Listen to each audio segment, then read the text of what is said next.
तो आइए शुरुआत करते हैं आज की क्लास की।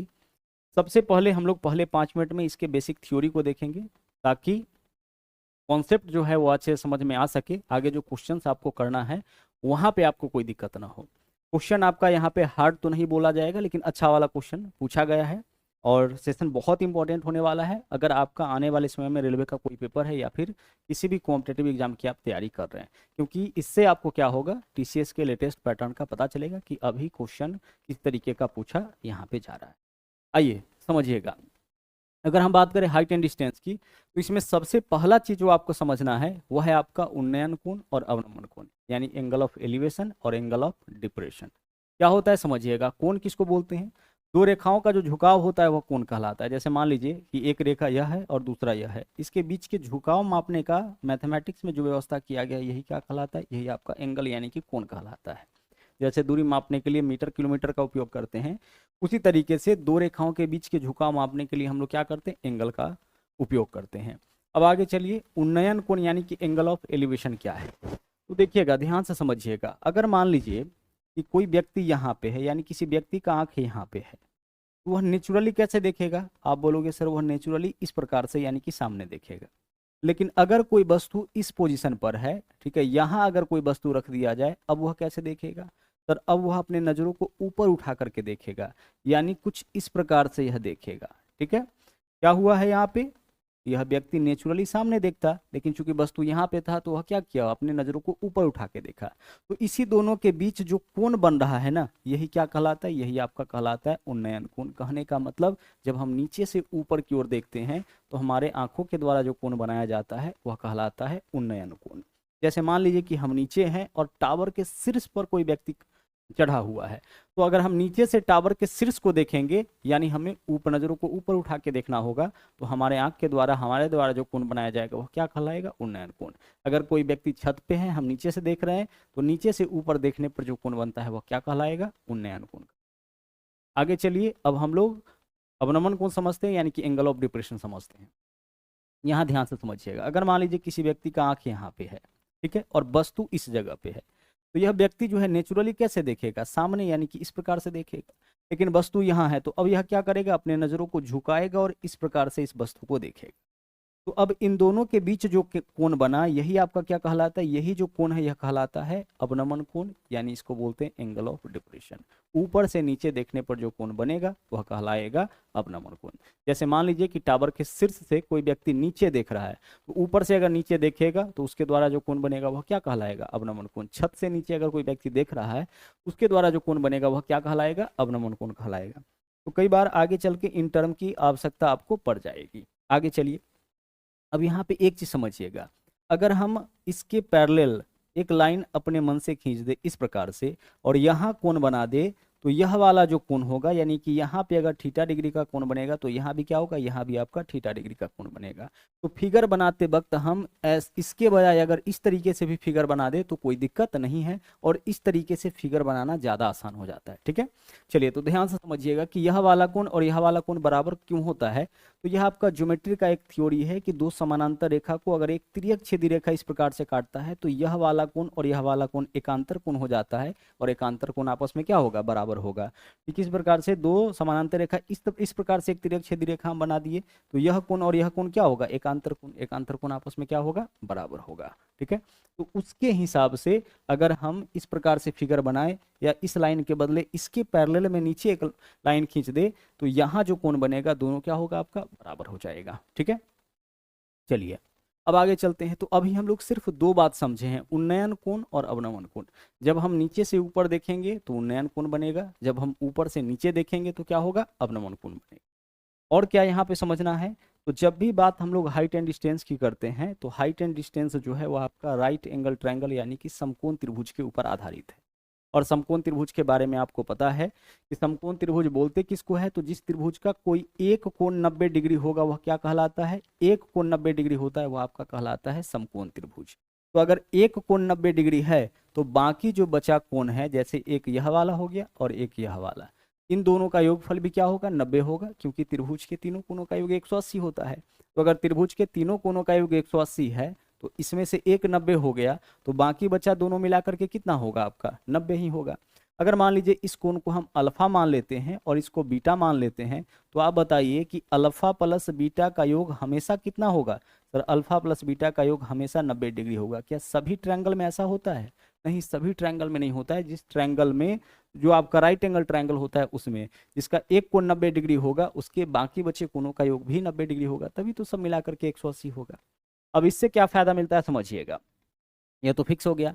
अल्फा और बीटा में से यानी इन दोनों में से अगर कोई एक कोण पता हो, जैसे मान लीजिए कि अल्फा का वैल्यू हम आपसे कहे कि यह हमारा 50 डिग्री है, ठीक है, यह 50 है, तो बीटा कितना हो जाएगा? सर दोनों मिलाकर के 90 है तो यह 40 डिग्री हो जाएगा। अगर आपसे हम कहे कि यह वाला कोण 60 डिग्री है तो यह कितना हो जाएगा? यह 30 डिग्री हो जाएगा, क्योंकि दोनों का योग कितना होना चाहिए? दोनों का योग आपका 90 होना चाहिए। तो इतना क्लियर हो गया। चलिए अब आगे चलते हैं।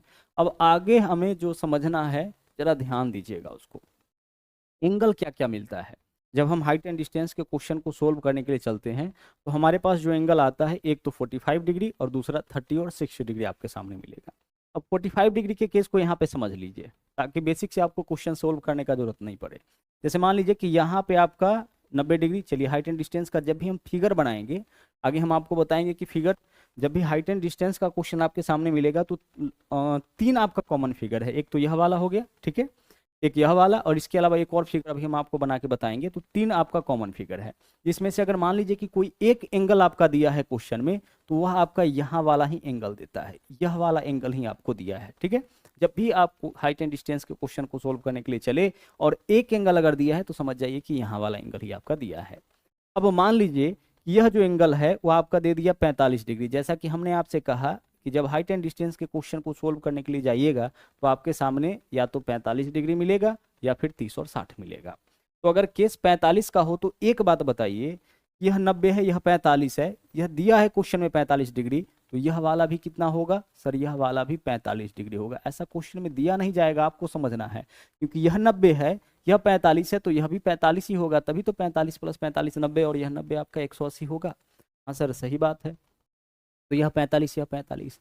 अब त्रिभुज का थ्योरम यह कहता है कि किसी त्रिभुज में क्या होता है कि बड़े कोण के सामने का भुजा बड़ा होता है, स्वाभाविक सी बात है, छोटे कोण के सामने का भुजा छोटा होता है, और बराबर कोण के सामने का भुजा बराबर होता है। 60 डिग्री के सामने का भुजा जो होगा वह 30 डिग्री और 45 डिग्री के सामने वाली भुजा की लंबाई से बड़ा होगा, ठीक है। 30 डिग्री के सामने वाली भुजा जो होगा वो 90 डिग्री के सामने वाली भुजा से क्या होगा? छोटा होगा। तो इस बात को समझिए। अब यहाँ पे देखिए त्रिभुज में हमने आपसे क्या कहा कि छोटी कोण के सामने का भुजा छोटा, बड़े कोण के सामने का भुजा बड़ा, और बराबर कोण के सामने का भुजा बराबर होगा। तो आप बताइए कि इसमें देखिए यह वाला कोण कितना है? 45, और यह भी कितना है? 45।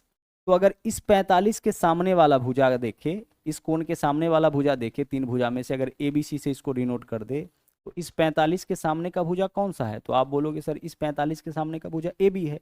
तो अगर AB हमारा x है, इसका मतलब है कि ये जो 45 है इसके सामने BC भी क्या हो जाएगा? BC भी हमारा x हो जाएगा। कहने का मतलब यह है कि 45 डिग्री के केस में लंब और आधार आपस में क्या होगा? बराबर होगा। अब कर्ण कितना हो जाएगा? तो कर्ण हम देखिए यहाँ पे क्या करेंगे, लंब का स्क्वायर जोड़ आधार का स्क्वायर अंडर रूट कर देंगे। जब आप इसको इस तरीके से करिएगा तो 2x स्क्वायर यानी √2 इंटू एक्स हो जाएगा। यहाँ क्या हो जाएगा आपका? √2 इंटू एक्स हो जाएगा। कहने का सीधा सीधा मतलब है कि इस चीज को हम ऐसे भी कह सकते हैं। क्या कहेंगे? हम इस चीज को ऐसे भी कहेंगे कि अगर केस 45 डिग्री का हो तो अगर लंब 1 है तो आधार भी क्या होगा? 1 होगा, और कर्ण क्या हो जाएगा इसका? √2 गुना हो जाएगा। क्लियर? बस इतना ही समझना है। लंब अगर 1 है तो आधार भी 1, कर्ण क्या होगा? √2 गुना। जैसे लंब 5 तो आधार भी 5, कर्ण 5√2 हो जाएगा। अगर लंब 6 है तो आधार भी 6, कर्ण क्या होगा? 6√2 हो जाएगा। अगर आधार 10 है तो लंब भी 10, कर्ण 10√2 हो जाएगा। इसके केस में 45 डिग्री के केस में। अब दूसरा समझिए, दूसरा और केस क्या हो सकता है? 30 और 60। अब ध्यान से समझिएगा। अब यहाँ देखिए एक कोण तो फिक्स है 90 डिग्री। अगर मान लीजिए क्वेश्चन में यह वाला एंगल आपका दे दिया 30 डिग्री, यह कितना दे दिया? 30 डिग्री दे दिया। तो आप बताइए कि अगर यह एंगल 30 डिग्री क्वेश्चन में दे दिया है, इसका मतलब क्या है? सर इसका मतलब है कि यह जो एंगल है वह 60 डिग्री होगा। ऐसा क्वेश्चन में दिया जाएगा क्या? नहीं। इस एंगल से हम पकड़ लेंगे। जब भी क्वेश्चन में एंगल दिया जाता है हम यहाँ वाला एंगल ही डालेंगे, ठीक है। तो यह एंगल अगर 30 डिग्री दिया है, इसका मतलब यह कितना है? 60 डिग्री। अब आप एक चीज ध्यान से समझिएगा, 90 डिग्री तो सबसे बड़ा होगा। 30 डिग्री के सामने वाली भुजा का माप अगर, ध्यान से समझिएगा, एक है, 30 डिग्री के सामने का भुजा का माप अगर एक है, अगर इसको हम ABC से डिनोट कर दे तो 30 डिग्री के सामने वाली भुजा बताइए कौन सा होगा। तो आप बोलिएगा सर 30 डिग्री के सामने का जो भुजा है वह AB ही तो है। इस कोण के सामने का भुजा कौन है? AB ही। तो इसके सामने का भुजा अगर एक है तो 60 के सामने का भुजा हो जाएगा √3 गुना। कितना गुना होता है? √3 गुना। यानी 30 डिग्री के सामने वाली भुजा का √3 गुना 60 डिग्री के सामने का भुजा होता है। बस इतना ही आपको ध्यान रखना है, सारे क्वेश्चन यहीं से सोल्व करेंगे। हाइट एंड डिस्टेंस के सभी क्वेश्चन आपको यहीं से सोल्व होता है। 30 डिग्री के सामने वाली भुजा का √3 गुना 60 डिग्री के सामने की भुजा। अगर 30 डिग्री के सामने का भुजा 5 है तो यह 5 √3 हो जाएगा, यह 10 है तो यह 10 √3 हो जाएगा, यह 20 है तो यह 20 √3 हो जाएगा। बहुत इजी सा चीज आपको बता रहे हैं। 30 डिग्री के सामने वाली भुजा का √3 गुना क्या होता है? 60 डिग्री के सामने की भुजा होता है। क्लियर? और 90 का क्या होगा? तो 30 के सामने वाली भुजा का जो भी माप होगा उसका 2 गुना। कभी अगर 90 डिग्री के सामने वाली भुजा निकालना पड़ जाए, जनरली बहुत कम जरूरत पड़ती है लेकिन पड़ जाए, तो 30 डिग्री के सामने वाली भुजा का जो भी माप होगा उसका 2 गुना 90 डिग्री के सामने वाली भुजा होता है। क्लियर हो गया? चलिए, यानी 30, 60 और 90 डिग्री के सामने वाली भुजाओं का रेशियो देखेंगे तो 1:√3 क्या हो रहा है? 2 का हो रहा है। अच्छा, एक बात बताइए कि अगर हम आपसे कह दिए कि भाई 30 डिग्री, यहाँ ध्यान से समझिएगा, और 60 डिग्री, यही है ना, 30 डिग्री और यहाँ पे 60 डिग्री ले लिए, तो अगर हम आपसे कहें कि 30 डिग्री के सामने वाली भुजा का माप 5 है तो 60 के सामने वाली भुजा का माप बताइए। आप बोलिएगा सर 5√3 है, फटाफट बता दीजिएगा। हाँ सर, कोई दिक्कत नहीं है। 30 के सामने वाला अगर 8 है तो यह क्या हो जाएगा? यह 8√3 हो जाएगा। क्या दिक्कत है सर? कोई दिक्कत नहीं। अगर हम आपसे कहे कि 30 के सामने वाला अगर 9 है तो यह क्या हो जाएगा? आप बोलोगे सर यह 9√3 हो जाएगा। लेकिन क्या इस तरीके से भी निकाल सकते हैं? 60 डिग्री के सामने वाला अगर हम आपसे कहे कि 19 है, अब बताइए 30 के सामने, तो भाई 30 डिग्री से 60 में जाने के लिए √3 से गुना किए हैं तो 60 से 30 में आना है, छोटा करना है। बड़ा करने के लिए √3 से गुना किए हैं तो छोटा करने के लिए √3 से भाग कर लीजिए, यानी 19 बाई क्या हो जाएगा? √3 हो जाएगा। चेक करिए, 30 डिग्री के सामने वाला में √3 से गुना करिएगा इतना नहीं आ जाएगा, लेकिन 19 बाई √3 में √3 से गुना करिएगा इतना आ जाएगा ना। तो अभी तो वही चीज़ है। तो अगर 30 वाला है √3 से गुना करके 60 लाइए, और 60 वाला पता है √3 से भाग करके 30 वाला लाइए। अगर हम आपसे कहे यहाँ पे, ठीक है, यहाँ से कहे कि यह आपका 5 है, 60 डिग्री के सामने वाली भुजा का माप 5 है, तो 30 के सामने वाला क्या हो जाएगा? 5/√3 हो जाएगा। कितना हो जाएगा? 5/√3। तो क्लियर हो गया, यह चार्ट आपका क्लियर है। अब आप देखिए 90 के सामने, तो 30 के सामने 5 है तो 90 के सामने वाला 10 होगा, 30 के सामने 8 है तो 90 के सामने वाला 16 होगा, 30 के सामने वाला 9 है तो 90 के सामने वाला क्या हो जाएगा आपका? 90 के सामने वाला 18 हो जाएगा। इतना क्लियर हुआ। और एक चीज आपको यहाँ पे हम बता दें, ठीक है, अगर हम आपसे कहे कि 30 डिग्री के सामने का भुजा जो है, सॉरी 60 डिग्री के सामने वाला भुजा 18 है, 30 डिग्री के सामने का भुजा क्या होगा? तो 18/√3 करिएगा आप, ये तो करिएगा ना। 60 के सामने वाली भुजा हम आपको दे दिए और पूछे कि 30 के सामने वाला बताइए, तो √3 से भाग करिएगा। तो क्या हम 18 में √3 से भाग कर सकते हैं? तो आप देखिए कि 18 में अगर हम 3 से भाग कर सकते हैं तो √3 से भी भाग कर सकते हैं। ठीक है, कैसे भाग करेंगे? हम 18 को लिख सकते हैं √3 के फॉर्म में 6 गुने √3 गुने √3। क्या लिखेंगे? 6 गुना √3 गुना √3। एक बार समझ लीजिए, ये 18 हो जाएगा, बिल्कुल हो जाएगा। नीचे में क्या है? नीचे में आपका √3 है, एक √3 से एक √3 कट गया, क्या बचा हमारे पास? 6 √3। यानी 18 में हम √3 से भाग करेंगे तो हमारे पास 6 √3 आ जाएगा। उसी तरीके से अगर हम 15 में √3 से भाग करेंगे तो क्या होगा? सर 15 में √3 से भाग करेंगे तो 15/3 यानी कि 5 √3 हो जाएगा। आप बोलोगे सर यह कैसे बता दिए? 15 के लिए 5 गुने √3 लिखेंगे, एक √3 से एक √3 कैंसिल हो जाएगा, हमारे पास क्या बचेगा? 5 ही तो बचेगा, यानी 5 √3 हम इसको लिखेंगे। चलिए, तो इतना क्लियर हो गया। अब आते हैं क्वेश्चन के ऊपर। देखिएगा, यहाँ देखिएगा फिगर, जैसा कि हमने आपको बताया कि कुल मिलाकर के 3 टाइप का फिगर मिलेगा। एक तो सिंगल एंगल वाला, वहाँ पे हम एंगल यहाँ बना देंगे। ठीक है, जब भी सिंगल एंगल का क्वेश्चन हो फटाफट यही फिगर आपका बनेगा। बोलेगा टावर का ऊंचाई इतना, उसके छाया की लंबाई, तो छाया हमेशा देखिए, टावर हमेशा इस तरीके से और छाया का लंबाई हमेशा ऐसे बनाएंगे, व्यक्ति इस तरीके से, छाया का लंबाई हमेशा नीचे बनेगा। तो सिंगल अगर एंगल दिया है तो फिगर इस तरीके से, अगर 2 एंगल दिया है तो फिगर हम लोग इस प्रकार से बनाएंगे, एक एंगल यहाँ पे रहेगा, दूसरा एंगल यहाँ पे रहेगा। जितना दूर जाएंगे छोटा एंगल, जितना नजदीक आएंगे बड़ा एंगल। यानी 30 और 60 दिया है तो यहाँ 30 होगा, यहाँ 60 होगा। 30 और 45 दिया है तो यहाँ 30 होगा, यहाँ 45 होगा। यानी जितना बड़ा एंगल होगा, देखिए जितना इसके करीब इसके करीब आएंगे एंगल बढ़ता जाएगा, क्योंकि बढ़ते बढ़ते यहाँ आके 90 हो जाता है। जितना दूर जाएंगे एंगल क्या होगा, घटते जाएगा।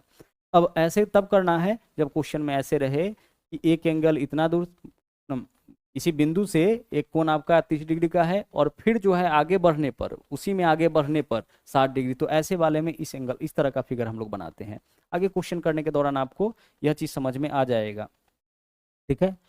और एक और तरीका होता है आपका, यहाँ पे एक और फिगर हम लोग बनाते हैं। वो फिगर आपका कुछ इस प्रकार से बनता है, जैसे मान लीजिए कि यह वाला फिगर, आप ध्यान से इसको भी समझ लीजिए। मान लीजिए यह चीज है। अब इसमें क्या बोला जाएगा, बोला जाएगा कि एक टावर से दूसरे पहाड़ी, दूसरा कोई पहाड़ी बोलेगा, घर बोलेगा, इसके शीर्ष और तल का अवनमन कोण, जैसे यहां से जब देखा तो इसके शीर्ष को देखा और फिर इसके तल को देखा, तो शीर्ष और तल का अवनमन कोण इस तरीके से अगर क्वेश्चन में बोला जाए कि शीर्ष और तल का अवनमन कोण, तो हम समझ जाएंगे कि फिगर हमारा ऐसे बनेगा, ठीक है। आइए जब क्वेश्चन करेंगे तो चीजें और क्लियर हो जाएंगी।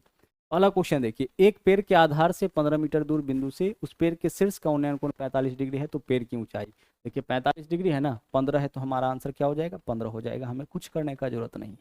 हालांकि अगर आप क्वेश्चन सोल्व करना चाहते हैं तो करिए। एक एंगल है तो फिगर हमारा कुछ ऐसे ही बनेगा। क्वेश्चन में एंगल कितना दिया है, 45 डिग्री, तो एंगल कहाँ आएगा हमारा, यहीं पे तो आएगा, ठीक है। आगे चलिए, बोला पेड़ के आधार से, यह हो गया आपका पेड़ और यह हो गया इसका आधार यानी नीचे वाला हिस्सा, 15 मीटर की दूरी पर, यह हो गया कितना दूरी, 15 मीटर का दूरी। क्लियर। चलिए आगे बढ़िए। शीर्ष से दूरी से उस पेड़ के शीर्ष का, यानी इस पॉइंट से इस पेड़ के शीर्ष को देखा तो उन्नयन कोण कितना डिग्री, 45 डिग्री। पेड़ की ऊंचाई बताइए, पेड़ की ऊंचाई बताना है। आप बताइए कि यह 45 डिग्री का केस है, यहाँ 90 है, तो यहाँ भी कितना होगा, 45 ही होगा। और 45 के केस में आधार और लंब बराबर, तो यह भी कितना हो जाएगा, यह भी आपका 15 मीटर हो जाएगा। क्वेश्चन सोल्व करने का जरूरत ही नहीं है। यहाँ देखिए, एक टावर जमीन पर लंबवत खड़ा है, जमीन पर एक बिंदु से जो मीनार के पाद से यानी कि तल से 27.6 मीटर दूर है। मीनार के शीर्ष का उन्नयन कोण 45 डिग्री। मीनार की लंबाई बताइए, 27.6 है, तो 27.6 ही हो जाएगा जब केस 45 डिग्री का हो। और सारे नए क्वेश्चन आपको हम बता रहे हैं। एक टावर जमीन पर लंबवत खड़ा है, जैसे यह टावर हो गया, इसको मीनार भी बोलते हैं, टावर हो गया। चलिए अब क्या बोला है, जमीन पर एक बिंदु से जो मीनार के पाद से यानी कि इसके तल से कितना दूर है, 27.6, यानी यह दूरी दिया गया है। मीनार के तल से पाद से यह दूरी है, और यहाँ से कोई इसको देखा है कितने डिग्री के कोण पे, 45 डिग्री के कोण पे देखा है, ठीक है। चलिए अब मीनार की लंबाई बताना है। मीनार की लंबाई यानी कि ऊंचाई बताना है। 45 का केस है, ठीक है, यह भी 45 होगा, तो 45 के केस में आधार और लंब बराबर, तो यह आपका 27.6 है, तो यह भी क्या होगा, 27.6 हो जाएगा। आंसर हमारा इतना हो जाएगा, कोई दिक्कत नहीं। अगर इसका लंबाई पूछा होता तो यह कितना हो जाता, 27.6 √2 गुना हो जाता है। अगला देखिए, एक टावर से 30 मीटर दूर खड़ा एक व्यक्ति, भाई एक एंगल दिया है तो फटाफट हम, आप चाहे तो फिगर इस तरीके से बना सकते हैं, ठीक है। एंगल कितना है इसमें, 30 डिग्री। कहाँ डालेंगे हम, यहाँ पे डालेंगे। यहाँ क्या होता है, एंगल हमारा फिक्स होता है 90 डिग्री, ठीक है। आइए सवाल में पढ़ के भी देख लेते हैं। बोला है कि एक टावर से 30 मीटर दूर, यह हो गया हमारा टावर, और यहाँ से तल से 30 मीटर दूर, कितना दूर, 30 मीटर दूर, यह दूरी 30 मीटर है। किसका किसका, इस बिंदु से इस बिंदु का, ठीक है। खड़ा एक व्यक्ति टावर के, यहाँ पे खड़ा एक व्यक्ति टावर के शीर्ष को देख रहा है। टावर तो यही, इसके शीर्ष को देखा है, तो उन्नयन कोण 30 डिग्री बना है। टावर की ऊंचाई ज्ञात कीजिए। आप बताइए टावर का ऊंचाई कितना, तो आप एक बात बताइए, यह 90 यह 30 है, तो यह एंगल कितना होगा, सर यह एंगल 60 होगा। क्या क्वेश्चन में दिया है, नहीं, इससे हमको पता चल रहा है राइट एंगल ट्रायंगल है, यह दोनों कॉम्प्लीमेंट्री एंगल ही होगा, इन दोनों का योग 90 ही होगा। यह 30 है तो यह कितना होगा, 60। अब आप बताइए कि आपके सामने कौन सी भुजा है, 30 के सामने वाला कि 60 के सामने वाला। सर 60 के सामने वाला भुजा है हमारे पास, कितना, 30, यानी बड़ा भुजा है। 30 के सामने वाला निकालना यानी छोटा निकालना है, तो √3 से भाग। तो यह भुजा कब निकलेगा, जब हम 30 में भाग करेंगे कितना से, √3 से। और 30 में √3 से भाग करिएगा, क्या हो जाएगा, 10 √3 हो जाएगा। 30 में √3 से भाग करने का मतलब क्या आएगा, 10 √3 है। 30 के लिए क्या लिखिएगा, 10 गुने √3 गुने √3, √3 से √3 कैंसिल, क्या होगा, 10 √3। आगे चलिए, अगला सवाल देखिए। बोला है कि एक दीवार के सहारे टिकी हुई एक सीढ़ी का उन्नयन कोण 60 डिग्री। एक एंगल दिया है, फिगर हम ऐसे ही बनाएंगे, ठीक है। चलिए आगे चलिए। अब यहाँ पे यह एंगल फिक्स है हमारा कितना, 90 डिग्री।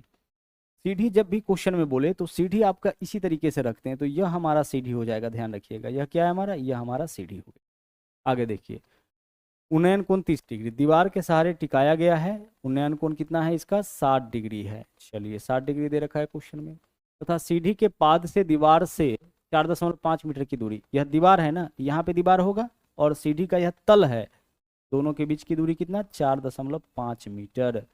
दीवार के पाद से सीढ़ी के तल की दूरी 4.5 मीटर है। ठीक है, सीढ़ी की लंबाई बताइए।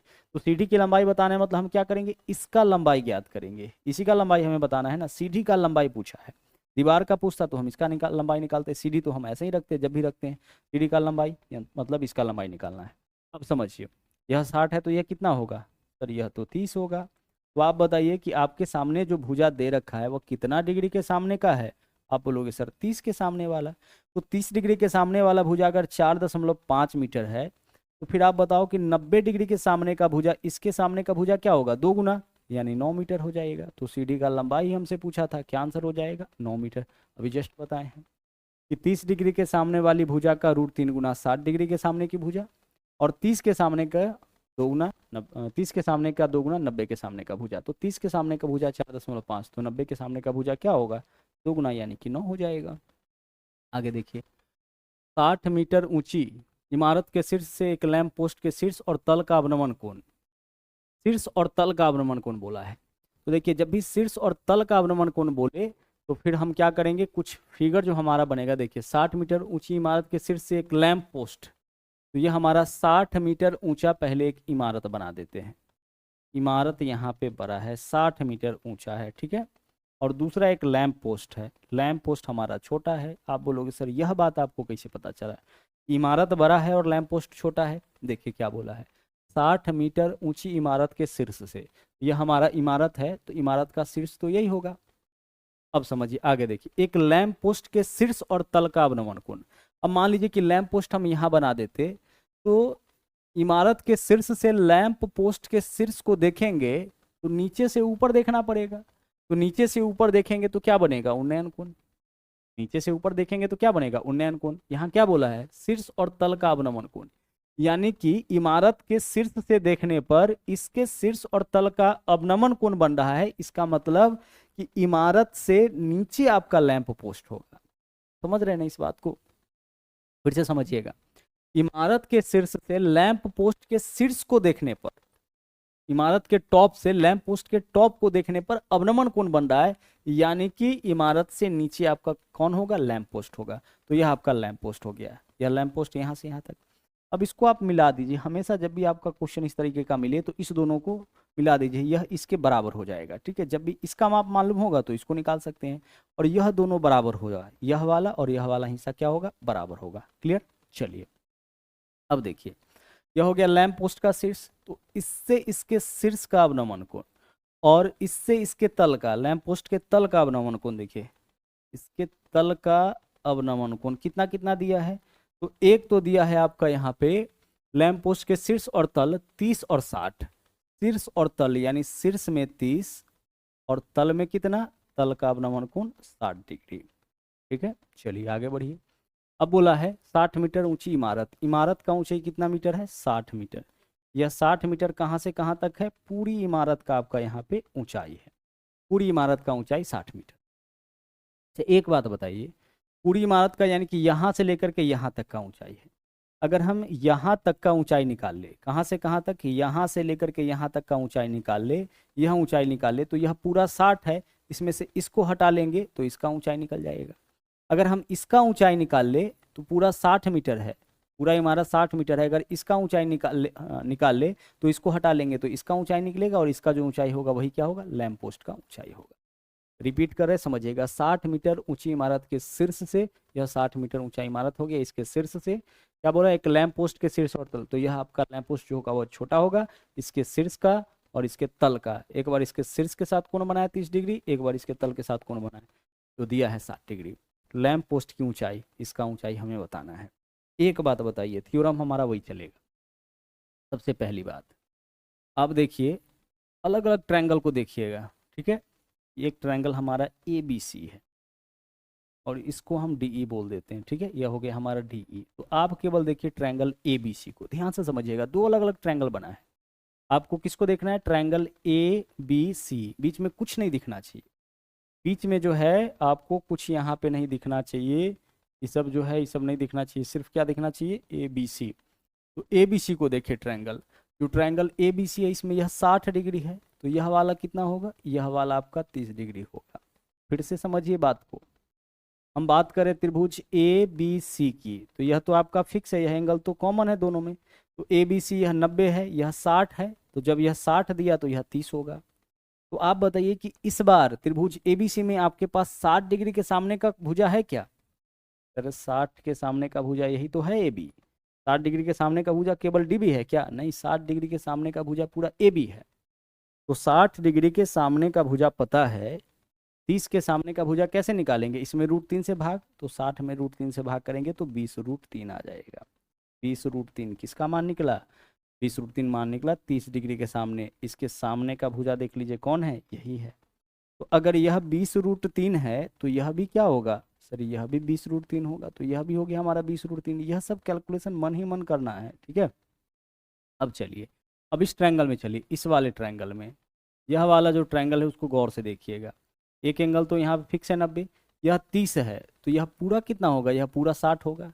इस त्रिभुज को देखिए ना, त्रिभुज ए डी ई को, 90 है, यह 30 है, तो यह पूरा 60 होगा ना।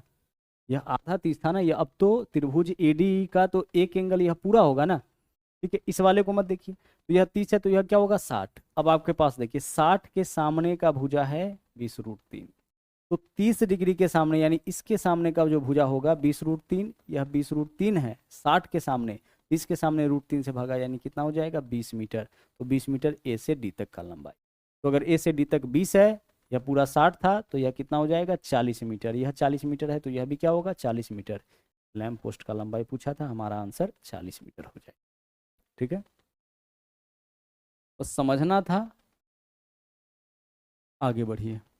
जमीन पर एक बिंदु से पहाड़ी के चोटी का उन्नयन कोण 60 डिग्री। यदि पहाड़ी 171 मीटर ऊंची है तो दिए गए बिंदु से पहाड़ी की चोटी तक की दूरी ज्ञात कीजिए।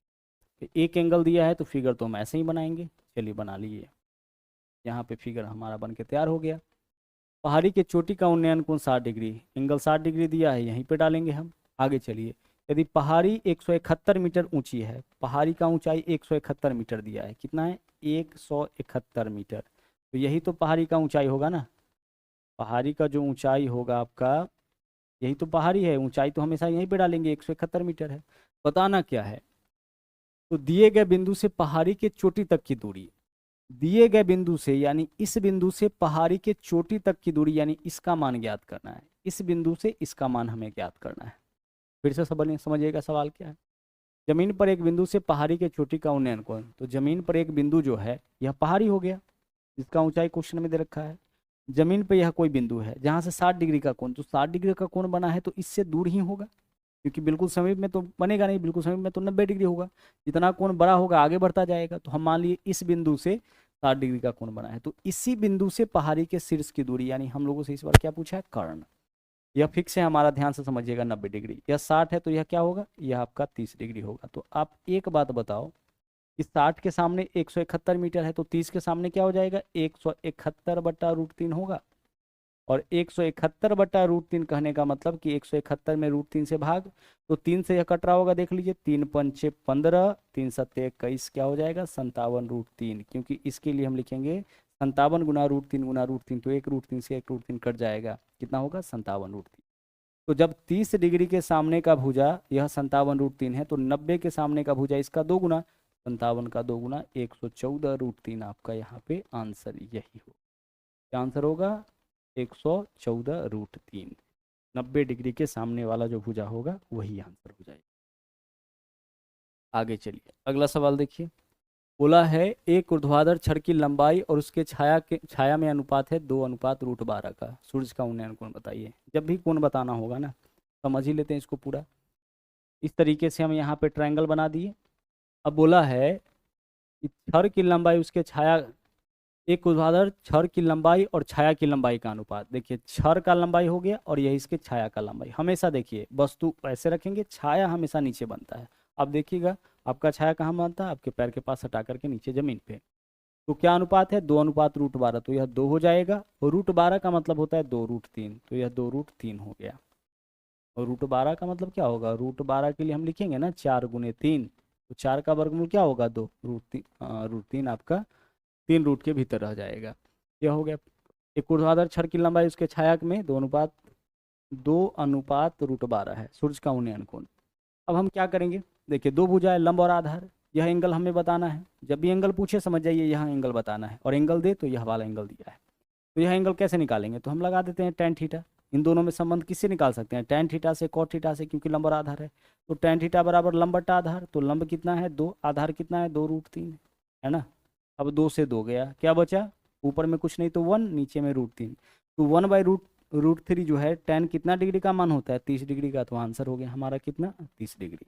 तो जब भी आगे से लंब बट्टा आधार करने पर 1/√3 आ जाए तो समझ जाइए 30 डिग्री, अगर √3 आ जाए तो समझ जाइए 60 डिग्री। लंब बट्टा आधार करने पर अगर हमारा मान जो है वह आपका कितना आ जाए 1/√3, तो समझ जाएंगे कि एंगल हमारा कितना होगा, एंगल हमारा होगा 30 डिग्री, और अगर √3 आ जाए तो एंगल हमारा 60 डिग्री होगा। आगे चलिए, यहाँ बोला है 14 मीटर लंबी एक ऊर्ध्वाधर छड़ जमीन पर 5 मीटर लंबी छाया बनाती है। उसी समय एक टावर जमीन पर इतना मीटर लंबा छाया बनाता है, तो टावर की ऊंचाई। दरअसल यह क्वेश्चन आपका एक एक नियम का है, ध्यान से समझिएगा। बोला है 14 मीटर लंबी छड़ का जमीन पर 5 मीटर छाया बनता है। एक एक नियम से क्वेश्चन को सोल्व करेंगे। देखिए 14 मीटर लंबी वस्तु का छाया कितना मीटर बनता है 5 मीटर। यहाँ लिखिए वस्तु का लंबा, यह हो गया उसके छाया का लंबा, यानी वस्तु और छाया के लंबाई का यहाँ पे अनुपात। तो अभी जिस अनुपात में वस्तु और छाया है आगे भी इसी अनुपात में वस्तु छाया होगा। तो आगे बोला है उसी समय सेम टाइम में, तो रेशियो आपका सेम ही होगा। उसी समय एक टावर जमीन पर इतना मीटर लंबा छाया बनाता है, तो छाया का लंबाई इस बार दे दिया 44.5 मीटर। कितना दिया 44.5 मीटर, ठीक है। तो बोला टावर की ऊंचाई क्या होगी, हम इसको x मान लिए। भाई हम रिपीट करें अपनी बात को, ध्यान से समझिए। अगर किसी समय, ठीक है, किसी समय m के छाया का लंबाई वस्तु का दोगुना बन रहा है, तो जो भी वस्तु हम लेंगे उस समय उसका छाया का लंबाई उसका दोगुना हो जाएगा। इस पोजीशन पर हम जिस वस्तु को रखेंगे उसके छाया का लंबाई क्या होगा, इसका दोगुना हो जाएगा। तो कहने का यह मतलब है कि यहाँ जो रेशियो होगा छाया का, आगे भी छाया का वही रेशियो होगा। तो हम देखिए क्या लिखिए, वस्तु बट्टा छाया बराबर वस्तु बट्टा छाया। अब इसमें कन्फ्यूजन कहाँ होता है समझिए, कन्फ्यूजन यह होता है कि हम ऊपर में क्या लिखे हैं, अगर वस्तु लिखे हैं तो इधर भी ऊपर में वस्तु ही रहना चाहिए, और अगर इधर हम नीचे में छाया लिखे हैं तो इधर भी नीचे में छाया ही रहना चाहिए। फिर से समझिए, हम क्या लिखे, वस्तु की लंबाई बट्टा छाया की लंबाई, तो इधर भी क्या लिखेंगे, वस्तु की लंबाई बट्टा छाया की लंबाई। तो बोला है 14 मीटर लंबी एक छड़, छड़ का लंबाई है, जमीन पर 5 मीटर छाया, या इसके छाया का लंबाई। आगे चलिए, अब बोला है एक टावर जमीन पर इतना मीटर लंबा छाया बनाता है, या छाया की लंबाई है तो कहाँ रहेगा इसका छाया, नीचे। वस्तु की लंबाई पूछा है उसको हम x मान लिए, वह ऊपर रहेगा। बस इतना ही ध्यान रखना है कि दोनों में ऊपर में या तो वस्तु का लंबाई होना चाहिए, वस्तु होना चाहिए, या फिर छाया होना चाहिए, ऊपर में सेम चीज रहना चाहिए, ठीक है। अगर यहाँ ऊपर में वस्तु तो यहाँ भी ऊपर में वस्तु। काटिए, नीचे से नीचे वाला कटेगा, 5 से काटिएगा, 5 × 8 = 40, 5 × 9 = 45, इतना हो जाएगा। क्रॉस मल्टीप्लाई करिए तो x का मान क्या हो जाएगा, जब 89 में 14 से गुना करेंगे तो 14 नमा कितना होगा 126, के लिए लिखेंगे 6, और हासिल हमारे पास 12 है, 14 × 8 = 112, और 12 कितना 124, 124 दशमलव कितना हो जाएगा 6 मीटर हो जाएगा। विकल्प डी आपका इस क्वेश्चन का।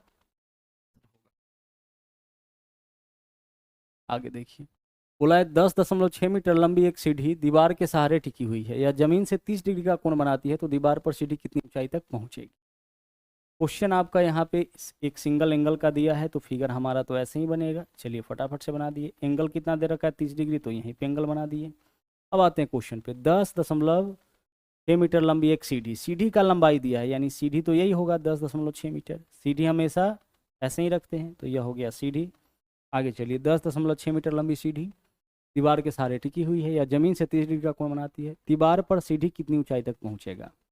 दीवार पर सीढ़ी यही इसी ऊंचाई तक पहुंचा है ना, तो इसी का माप, इस बार दीवार का माप हमें बताना है। आप एक चीज बताइए, ध्यान से समझिएगा, 90 डिग्री के सामने वाला भुजा पता है, 30 के सामने वाला भुजा निकालना है, क्या आधा नहीं होगा, हो जाएगा। तो 10.6 का आधा क्या होगा 5.3 मीटर, तो 5.3 मीटर ही हमारा आंसर। 30 के सामने जो भी होता है उसका दोगुना 90 के सामने, तो इस बार 90 के सामने दे रखा है कि 90 के सामने इतना है, तो 30 के सामने इसका आधा हो जाएगा, बस 5.3 मीटर, विकल्प ए आंसर हो गया। आगे चलिए, अगला सवाल देखिए क्या है। दीवार के सहारे टिकी एक सीढ़ी क्षैतिज ग्राउंड के साथ कोण बनाती है इस प्रकार की tan थीटा 15/8। यदि दीवार से सीढ़ी के शीर्ष की ऊंचाई 30 मीटर, जैसे यहाँ देख लीजिए, यह आपका क्वेश्चन है। इस प्रकार से एंगल ना देकर के बोला है tan थीटा बराबर 15/8, ठीक है। और यदि दीवार से सीढ़ी के शीर्ष की ऊंचाई 30 मीटर, यह जो ऊंचाई है वो आपका क्या दिया है, 30 मीटर दिया है। सीढ़ी का शीर्ष यही होगा, यहाँ पे आपका यही दीवार होगा।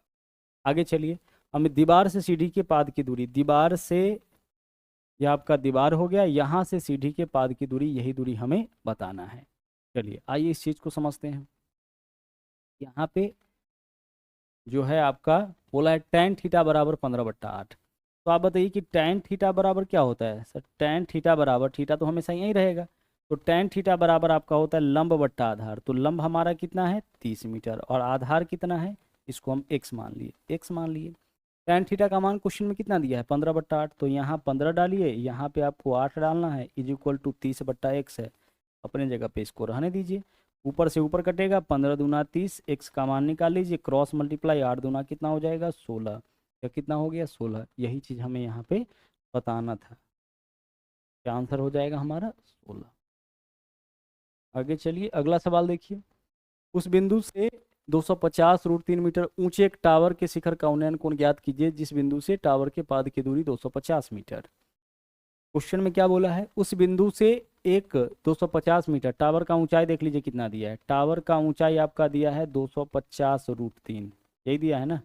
चलिए ठीक है, यह टावर का ऊंचाई हो गया। उन्नयन कोण, यह ज्ञात करना है। जब भी कोण निकालने के लिए बोले समझ जाइए यही वाला कोण। जिस बिंदु से इसके टावर, जिस बिंदु से इसके टावर के पाद की दूरी, यानी इस बिंदु से इसके टावर के पाद की दूरी कितना है, 250 मीटर। आप बताइए क्या एंगल नहीं निकाल सकते हैं, लंब बटा आधार करिएगा, √3 नहीं आएगा, आएगा, तो एंगल कितना होगा, 60 डिग्री। अगला सवाल देखिए, समतल भूमि पर स्थित बिंदु P से शीर्ष मीनार का उन्नयन कोण 30 डिग्री। मीनार 50 मीटर ऊंची है, तो मीनार के आधार से बिंदु P तक की दूरी, देखिए बहुत इजी क्वेश्चन है, अब करने में कोई दिक्कत नहीं होगा। यह हो गया आपका बिंदु P, ठीक है। यह क्या है आपका, यह वाला आपका बिंदु P, यहाँ से यहाँ ले लिए, क्योंकि बोला है कि बिंदु P से मीनार के शीर्ष का उन्नयन कोण 30 डिग्री। इस बिंदु से मीनार के शीर्ष को देखा है उन्नयन कोण 30 डिग्री, यह आपका फिक्स रहता है 50 डिग्री। यदि मीनार की ऊंचाई 50 मीटर, यह कितना है आपका 50 मीटर है, तो मीनार के आधार से, मीनार का आधार यही होगा, इससे बिंदु P की दूरी बताइए। 30 के सामने वाला 50 है, 60 के सामने वाला 50 √3, विकल्प ए आंसर हो गया। आगे चलिए, अगला सवाल देखिए क्या है। बोला है कि 12 मीटर और 20 मीटर ऊंचाई वाले दो खंभे समतल जमीन पर लगे हैं, एक 12 मीटर का है, एक 20 मीटर का है। चलिए, यह समतल जमीन हो गया, यह खंभा हमारा 12 मीटर का हो गया, और दूसरा जो खंभा है वो आपका 20 मीटर का, ठीक है। दूसरा खंभा यहाँ पे कितने मीटर का है, यह हमारा 20 मीटर, ठीक है।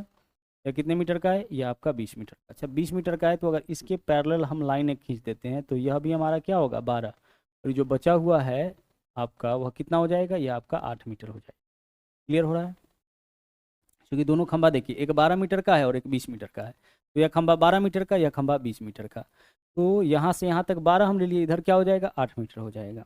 अब बोला है कि खंभों के निचले हिस्से के बीच की दूरी 15 मीटर, खंभा का निचला हिस्सा यही है, इसके बीच का दूरी 15 मीटर, तो यहाँ भी यह भी क्या हो जाएगा, 15 मीटर होगा।